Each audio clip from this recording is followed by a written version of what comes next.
Welcome back, CanHammer fans. Your source for Shadespire from the Great White North. Today we're doing an unboxing and review on Ironskull's Boyz, one of the new warbands for Shadespire.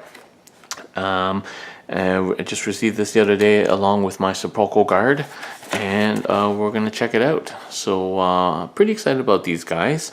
At first I wasn't excited about the orcs because I don't think I'm going to play them, but after doing the Sepulchral Guard and realizing that every warband or every box comes with plenty of universal cards for every faction to use, I'm excited about every expansion. And of course they just announced the Skaven expansion, which is the next one, probably after Christmas. So we're gonna crack this open and check it out.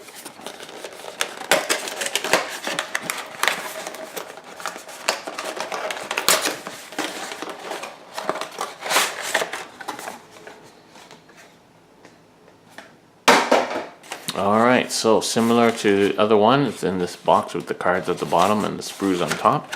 And same with the other one, the sprues are color coded, so even if you don't want to paint, you can tell your characters apart. And just like everything else in Shadespire, the quality of them is amazing. Just having a quick look there, let's see the chainmail and the indentations and detail on the axes, not just sort of flat, but you know, very detailed weapons. The bases are detailed yet again. Gonna look really nice with the bases all done up. And again, 4 guys on 2 sprues. We got a big chopper there. And this guy with the cloak. Very awesome, very detailed. It looks like the feet are already on the base, so that's gonna be cool. These guys look like they'll probably take about 5 minutes to put together, and be fun to paint. So that's awesome. Again, excellent models. Again, the next thing is the instruction booklet, how to put them all together. Always easy to follow. And then we got the cards. So like before, we have 2 decks of cards. So we're going to open them up and separate them out and then have a look through them. Alright, so generally, the people I've talked to have been hoping that orcs is kind of a balance between the small, hard-to-kill, heavy-hitting Stormcast army that may be more static playstyle, and the faster, weaker, less harder-hitting, but more people playstyle of, say, the Garrix Reavers. And certainly not the same as the slow, plodding, regenerating playstyle of the Sepulchral Guard. So they think hopefully it's going to strike a balance, a slightly mobile, a little bit faster, slightly more numerous, and certainly more reckless orcs. So let's see how they do in terms of capturing the feeling of orcs in this set. So let's have a look. We'll look at the boss man first, Gurzag Ironskull. So he hits for 3 damage. And if he suffers damage, he becomes inspired, which is pretty good. And he goes up to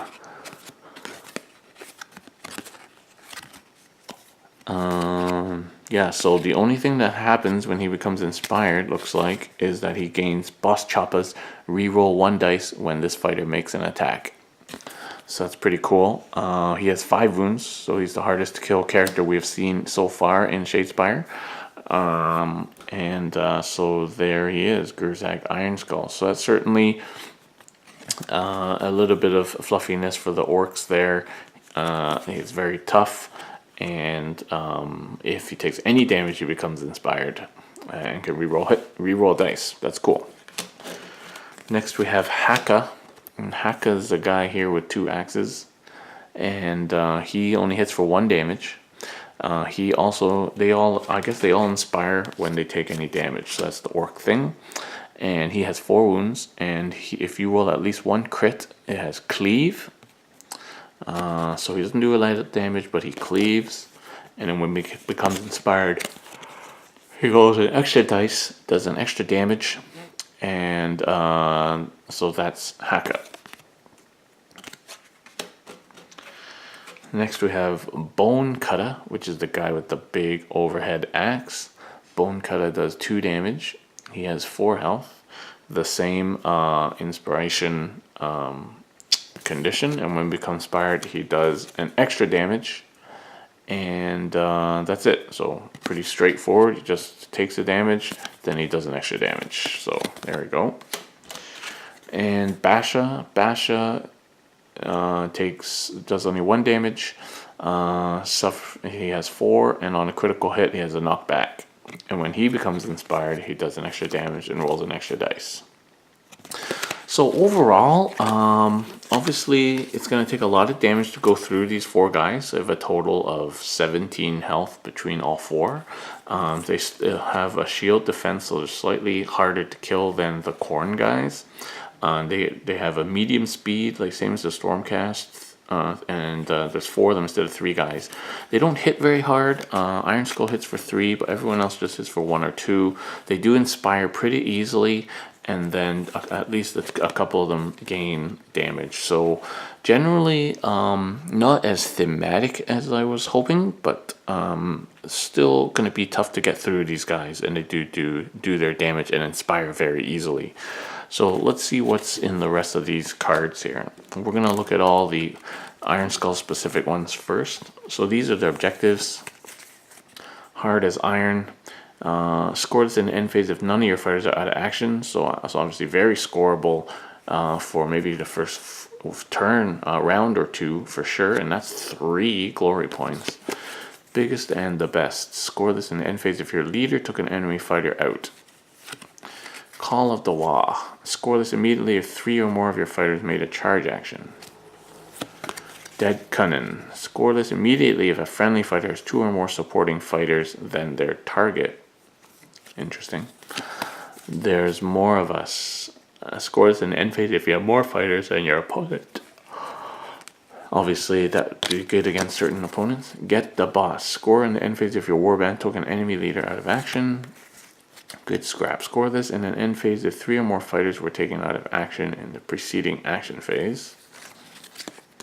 Punch Up. Score this in an end phase if each of your surviving fighters, at least 2, made an attack action on a different enemy. That's definitely doable for 2. Too dumb to die. Score this immediately if a friendly fighter suffers 3 or more damage in a single attack, but is not taken out. Yeah, so interesting. I think this one is a real boost. That's like 3 glory points for not dying. So I think that's interesting. Let's look at some of the Ironskull's upgrades. So this adds an attack called the Edbutt for Gurzag. And if your action succeeds, the target cannot be activated for the rest of the phase. Oh, I really like that. Look at the graphic. Boom. Oh, I really like that one. And it does 2 damage, which is crazy. How much damage does Gurzag normally do? Gurzag is the boss, so he normally does 3 damage. So he's taken a drop in damage output there, but to basically stun the opponent for the rest of that round, which is awesome. Very, very good. Ard Head. Look at the club breaking over his head. When this fighter suffers damage, reduce it to 1. Aspiring Boss. That's pretty good, because these guys are hard to kill anyway. That goes on Haka and Basha. So they have 4 damage. You have to hit them 4 times. So that's pretty good. Aspiring Boss Reaction. Take an action after... during an attack action by this fighter, targets the enemy leader, you can roll 1 attack dice. That's for Haka. For Gurzag and Bone Cutter, fighters gain Cleave. Dead Ard. Fighter can only be driven back by a critical hit. Gurzag and Bone Cutter. Haka and Basha get Brutal Friendly. Roll an extra attack dice when this fighter makes a charge. Pretty good. Headlong Rush by Basha. This fighter's attack actions gain knockback when in a charge. Unkillable on Gurzag. During an attack action or ploy that takes this fighter out of action, roll a defense dice 50% of the time. The damage is not taken and you're not taken out of action. Discard the upgrade. That's always good, and he's your warlord and he can stun people. I like that a lot. And Brutal Swing for Bone Cutter does 2 damage attack. 3 dice, target all adjacent enemies, roll for each. That is really good. So the dude who has it in the scythe guy in the sepulchral guard has this as well, but only does 1 damage. Khorne has an upgrade that does that, but only does 1 damage. This one is a 3 dice, 2 damage swing. Play this after a friendly fighter's move action. That fighter can make an attack action. You cannot play this during a charge action. That's good. Anything that gives you extra attacks is good. So that one I like, and this one I like. Last lunge is a reaction. Play this during an attack action or a ploy that will take a friendly fighter out of action before removing them, and then 50% of the time you'll get to take an attack. Leading by example reaction. Play this after an attack action made by your leader that takes an enemy fighter out. Another friendly fighter that has not already made a move or charge can make a charge. It's pretty sweet. More chop and roll, an extra dice for first action. And pillage, remove 1 objective that you hold, so Khorne has that one too. Scragum, each friendly fighter that supports the first attack action in the next activation is considered to be supporting 2 fighters. And Wah, this fighter's attack action with a range 1 and 2 is +1 damage if they charge. Okay, I like that one. Anything that gives you extra attacks or out of order attacks is always good, so I like those. Alright, let's look at some of the generic or universal cards. Objectives. We got this one, Blooded. Score this in an end phase if all your surviving fighters have at least 1 wound token. That's interesting. I think they could generally achieve that because they have 4 wounds each. Might be harder for like the skeletons or the Khorne to do that. But that's an interesting one for people to consider for their army. Stormcast can definitely do that. Scoreless in an end phase if all friendly fighters are adjacent to enemy fighters. Okay, that's worth 2, so that's doable. Contain. Score this in the 3rd end phase if all surviving enemy fighters are in their territory. That might be useful to play against Stormcast, and that's 3. Divide and conquer. Score this in an end phase if each player has at least 1 fighter in their own territory and at least 1 fighter in the enemy territory. Very doable. Score this in the 3rd end phase if 5 or more enemy fighters are out of action. Not always doable depending on your army, on your opponent's army. Score this in an end phase if each of your surviving fighters has at least 1 upgrade. Yeah, you get 1 for that, but you're going to spend 3 for that at least, so maybe not a good trade. Ploy Master. Score this in an end phase if you played 3 or more ploys in the preceding action phase. Definitely doable. Score this in an end phase if all surviving enemy fighters have at least 1 token. Superior Tactician. Score this in the 3rd end phase if you have scored 6 or more objective cards. Definitely doable, and you have to score 2 per turn at least, and then you've got 3. Twilight Conqueror. Score this in an end phase if all of your surviving fighters are neither in your territory nor enemy territory. So they have to be in that no man's zone. Probably not worth sacrificing all your mobility just for 1. Victorious Duel. Score this immediately if your leader takes the enemy leader out. Doable. And that's it. So some of these are pretty good. This one you could definitely do. Certain armies will consider adding some of these in. Here are some universal upgrades. Cursed Artifact, +1 defense and -1 wounds. Interesting. That might be useful on these guys or on Stormcast. Obviously, I don't think you want a -1 wound on people who only have 2 wounds. Legendary Swiftness, +1 move. Shadowed Key, takes hold of objective 2, score 2 glory points. Here we go. So here's the next Cataphragm's relic set. The previous one in the Sepulchral Guard was the armor, and this is the belt. And so these are the same, obviously, because they're a set bonus. So here we go. Here's the next piece of Cataphragm's armor. Shard Collar. At the beginning of each action phase, you can switch to an objective held. You can switch an objective held by this fighter with any other objective. That's pretty sweet. That's an upgrade. Oh, so every phase you can do that. Oh, that has some serious tactical flexibility. Flickering Image reaction. After an attack action made by this fighter that scores critical hit, you can push them 2 hexes. Shade Glass Darts. 3 dice, 3 hex range for 1 damage. A critical hit does 2 damage. That's pretty nice, giving you some ranged ability. I really like that. Low blow. 1 damage if both of the symbols are successes, so that's pretty good. Swift Strike. 3 dice, 1 damage. Before making this attack action, push this fighter 1 hex. A reaction before making this attack. Oh, interesting. Okay, so I guess that means you don't have to be in range, and then you push yourself into range, and then you make it like a sneak attack. That's pretty cool. Demonic Weapon. It's a 3 damage attack. Each time this fighter makes this attack, they suffer a damage. Not worth it. Okay, those are universal upgrades. Some of those are pretty cool. I really like the one that lets you move objectives, switch objectives. And here's some universal ploys. Dual Strike. 1 fighter supporting the first attack action is considered to be 2 fighters. Seen that before.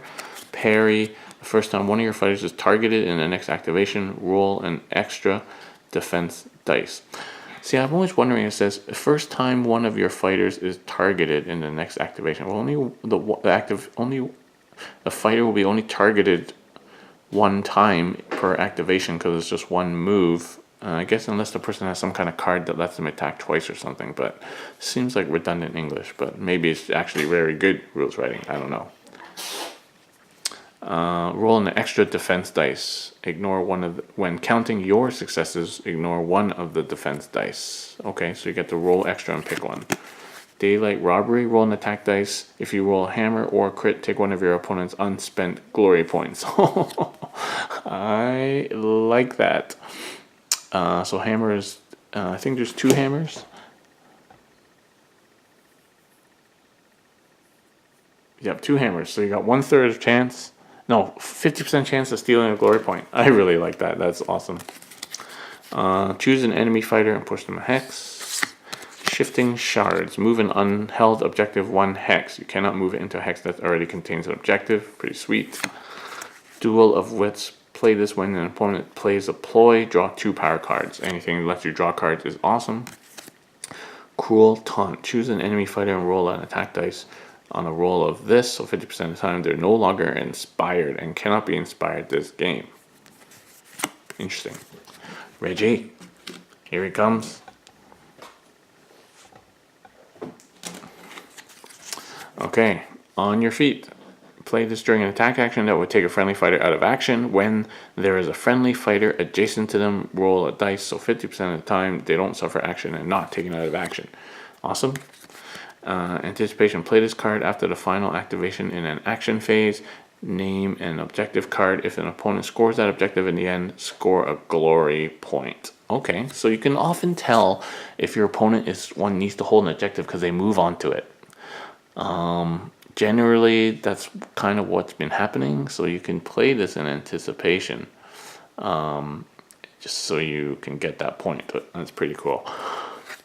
Misdirection. Play this when a friendly fighter is chosen by a ploy. Choose another friendly fighter that can be chosen by a ploy. That fighter is chosen instead. Alright. So there you go. That is the Ironskull's box. There's actually, I think the universal stuff in here is better than the stuff that was in the Sepulchre Guard. But I think these guys are very thematic and have some nice stuff in this box. Should be fun to break them out and get them on the board. It's going to take you literally 5 minutes to put these guys together. A little bit longer if you want to paint them, but it will not take you long to get these guys on the board. So that's it. I hope you enjoyed this unboxing and review of the Ironskull's box for Shadespire. Please let us know in the comments below if there's any videos you want us to do for Shadespire, and anything that you might help us improve our videos for Shadespire. Please consider supporting us on patreon.com/CanHammer. Thank you to our sponsors, and see you next time.